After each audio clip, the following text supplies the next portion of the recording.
Jeffrey has trouble saying no to people. He should have broken up with his girlfriend months ago, but he doesn't feel comfortable rejecting, and so he's wasted time in an unsatisfying relationship. Adonis rejects people like it's nothing. As soon as a friend or a girl does something he doesn't like, he shrugs his shoulders and he moves on. Why? Because he has a purpose, and he has hobbies like lifting weights that he'd rather spend his time on.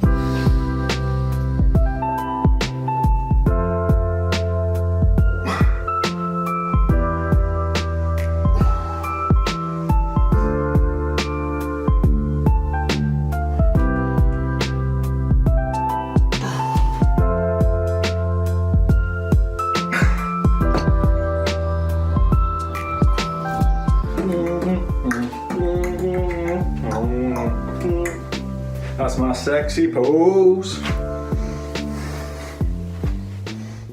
Rejecting is a skill that you're probably not leveling up, but you should. Now, a few guys have asked me to make a video on how to say no to people. Rejecting takes that one step further, because rejecting is saying no to people that you originally said yes to. So I'm going to bring you into my life. This is my blue journal, that's what I call it. This is one of the first journals that I ever completed in 2019. And in the entire journal, literally from front to back, I was debating ending things with my girlfriend at the time. The entire journal. I didn't want to be in a relationship, and I weighed it up for over 100, maybe 200 pages. It took me months. I review this journal every now and then, and it literally makes me feel sick when I have to read it again, because of so much time wasted, so much time just weighing up the decision and just not being able to reject her. And why couldn't I reject her? Because I was scared of the breakup feeling. I didn't want that like heartbreaky, crying your eyes out feeling. And so I just kept on delaying it. Just kept on delaying it and delaying it and delaying it. So I lived that suboptimal life for a long time. Now, this was just the journal that probably took a couple of months to write out, but I was with this girl for like 2 years or so, and for most of that time I actually didn't want to be with her. Not really disrespect towards her, but it was like our clash. She was a fantastic girl to be going to parties and nightclubs with, but she was not a girl who should be like my girlfriend. Like, we didn't vibe for that whatsoever. You guys know the type of guy I am. I'm a very, very like different type of guy, and yeah. I was weighing up the decision of leaving her. We were living together as well, so we were literally living together. So I was weighing up the decision of leaving her and moving back home. Now, when I eventually made that decision and I took action in May 2020, so about 11 months ago, that was the best decision I've ever made in my life, because it's been 11 months and you have seen the progress that I've made. I'm grateful for this time. When I look back into it now, and I can remember the heartbreak, and I can remember the constant hours of overthinking and journaling, just wanting to leave. I'm grateful for it all, because it's highlighted how important the skill of rejecting is. And that's something that we as men have always been bad at, because we naturally act out of scarcity. Scarcity is kind of like having less options. And as a man, you're always going to have less options than a woman. And so it's almost always going to be pretty hard to reject, especially a woman, as a guy, because we have less options. We naturally just attract less women. Now, I'm not going to go into it, but you know how it is for like a woman. Let's say an average woman can hop onto Tinder and she'll get 100 matches on the first day. An average guy will maybe get 2. Like a real hot guy. I've been working out for 6 years, and I have like god level matches on Tinder that I've never seen really any other guy get. I get about 30.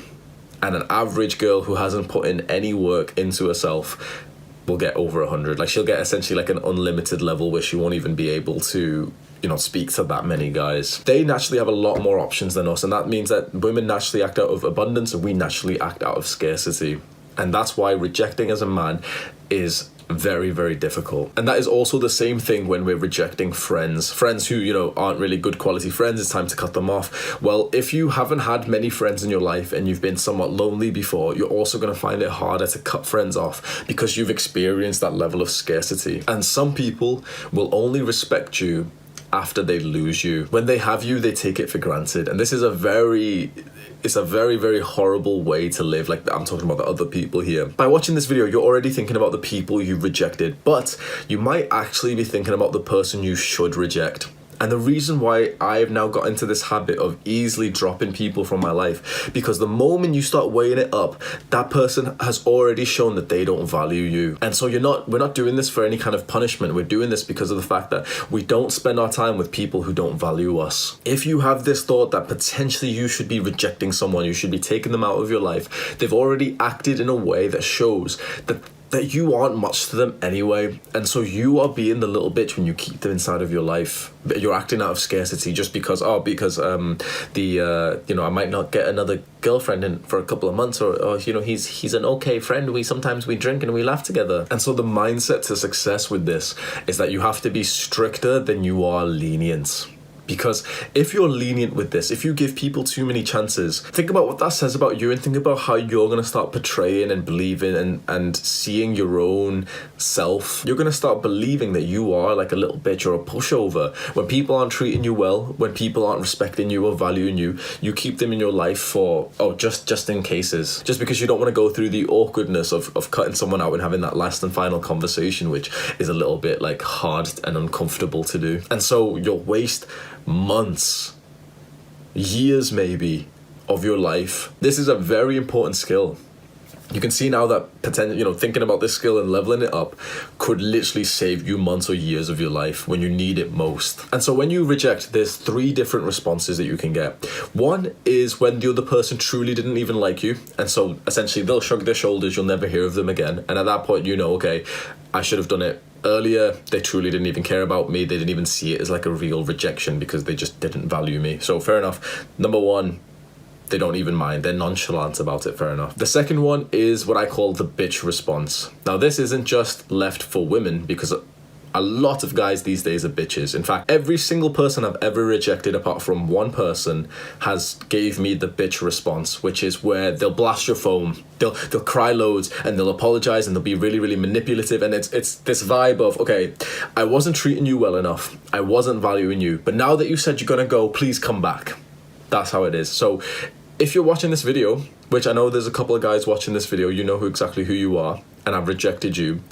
You went through the bitch response, and that's what made me, disrespect you even more, because this is the response of, okay, I've not been acting right, but now that you finally got the balls to reject me, I'm gonna really, really apologize, and I'm gonna blow up your phone, and I'm gonna message you, I'm gonna say I'm depressed, I'm gonna cry. Women do this as a manipulative tactic after the breakup ends, but honestly, guys do this too. A lot of guys I've heard do this full-on bitch response, which is like, they'll threaten to kill themselves, they'll say that they're depressed, they'll cry to the girl.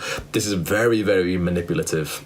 And the thing is, most people will act like this. And finally, there is the integrity response. No one has done this one yet. The integrity response is where you reject someone, they're hurt by it, but they they go back to themselves and they want you back, and so they do what it takes to get you back. They fix things, they change their attitude, they do some introspectiveness with some humility instead of ego, and they think, okay, I care about this person, but they're thinking about you, right? They're thinking, wait, I care about him, but he rejected me, so he must think that I don't actually care about him. Why? What have I done wrong? What could I improve on?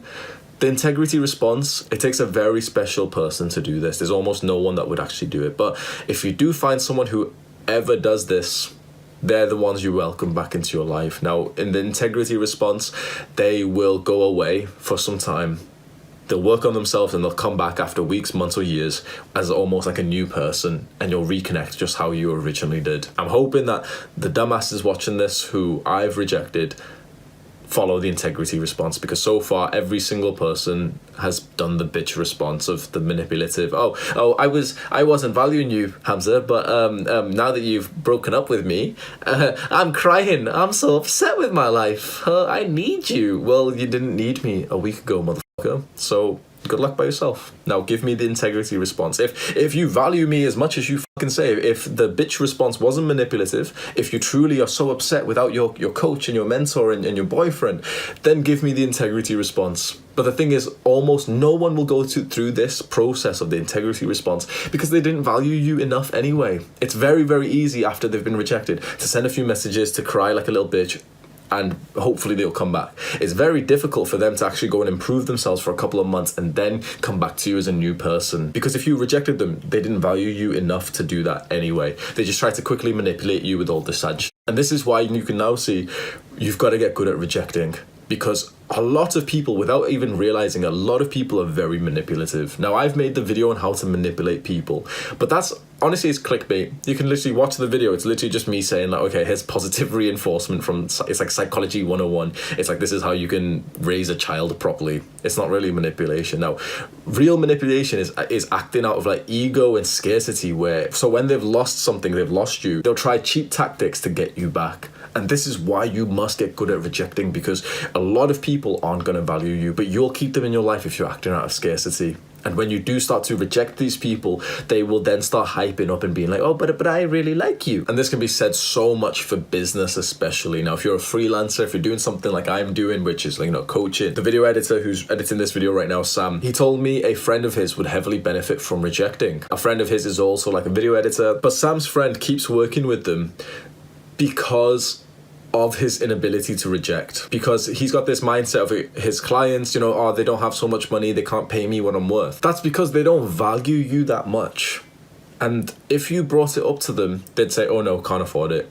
If you said, okay, sorry, like, you know, my prices have increased and so we can't really work together, then the waterworks would come. Then they'd be like, oh, wait, you're just gonna leave me? Wait, but I need you. I really, really need you. Well, if you needed me, you'd value me. If you're getting into business, if you get into entrepreneurship, you must be able to reject. And something that I didn't take this advice for so long. The 4-Hour Workweek is one of my favorite books by Tim Ferriss, and he says this so much. He says that he brings in the 80-20 rule, and he says that 20% of your clients will give you 80% of like the negatives, the headaches, and they'll take 80% of your time. And it's so true. And he said, you know what you should just do? You should fire all those. You should fire the 80% of clients that give you just 20% of what you want of the revenue. And I didn't want to follow it for so long because, you know, I felt like I was properly helping people. And the motherfuckers watching this right now, a couple of the guys are watching this right now, they know, like, I'm happily talking about them. Like, yes, I'm talking about you. And you've disappointed me. Like, this is now like a private one-on-one with the guys that I've rejected. You disappointed me. After the rejection, you're acting like, oh, but I just want my coach's help. I just want my mentor. Shut up, bro, pussy. You didn't act like that just a few days ago. Don't throw this manipulative shit at me after you've been rejected. Show me the integrity response. Are you gonna go and fix yourself for a couple of weeks or months of hard work first to show that you actually value this? Probably not, because if you did value this, you would have valued it in the first place. It's my fault. This is my fault because I didn't take the advice of people who are smarter than me. I should have rejected you earlier before we got such a connection together. Because now we got, like, you know, we spent more time together, we've talked quite a lot, we've messaged quite a lot, I've gave you more advice, it seems like you need me, and now you're relying on me, and now your support system's cut off, and you're like, oh, life without Hamza is actually kind of hard, and so I should have been valuing his advice more. Your actions have consequences. I'm kind of speaking to, not right now, but like, I can also say pretty much the exact same thing with girls that I've dated. Like, girls are very, very manipulative with this. It's actually weird how it feels like the whole world kind of hates on men to being, you know, manipulative and aggressive, but even in, you know, heterosexual relationships, I've personally found it's always the woman who's the manipulative, abusive, and aggressive one. But whatever, I'm going on a tangent. With girls I've dated, with girls that you've dated, surely you've experienced this, where it's the same thing, where eventually if you're at least a guy who's got some balls and eventually you do reject them, you break up with them, that's when they treat you right. But if their sort of attraction and their value for you spikes up after that breakup, know that it's manipulative. Know that she's thinking, okay, he has said this. Now, if he's a man of his word, no matter how much I cry, no matter how much I do anything, he won't take me back. And the moment that you take her back because you actually listen to what she says instead of her actions, you literally disobey like the number one law of like human relationships, which is to look at their actions, not their words. And so the moment that you're hearing her words and she's crying and she's so sorry that she's slept with your friend or some shit, that's not happened to me, but I'm feeling like it's probably happened to one of you guys. If you go back to her because of how upset she seems straight away, she's in her mind, she's thinking, oh yeah, so I wasn't valuing this guy, I was disrespecting him, and he's immediately took me back. Okay, so he's a little bitch. So you get to enjoy a nice little honeymoon period of a couple of days or a couple of weeks where everything seems right, and you know, you've had makeup sex and everything's so cute again. And through all this, she values you even less, and now she's single right now, by the way. Even if you're officially in a relationship, she's already single. Like, she ended the relationship a few months before she actually told you, because she doesn't value you. This seems like such a depressive like mindset. I feel like anyone who hasn't watched a bunch of my videos would think of me as like one of those depressive guys who thinks women are all cheaters. But if you watch a couple of the videos, I think I've portrayed my personality where I am quite a positive guy, and I think the best of people first. But this seems more realistic. It seems like a lot of people won't value you. That's just how they're built. And women especially well, honestly, I can't even say women because bitches can be women, they can be men, and a lot of men are bitches. Bitches will give you the bitch response after you reject them. So now back to the viewer, for your value. When you reject someone in the future, look out for the bitch response. Look out for that manipulative tactic that as soon as you brought up the rejection, as soon as you said, you know what, it's not working, that's when their eyes will literally like light up, and they'll start crying, they'll start whimpering, they'll start saying, oh, wait, I'm so sorry, you should have said it earlier. Whatever manipulative shit they throw at you, just know for a fact that if they truly valued you, they wouldn't be in that position anyway. You could genuinely save months or years of your life by leveling up this skill. Do the hard work, especially when you don't feel like it.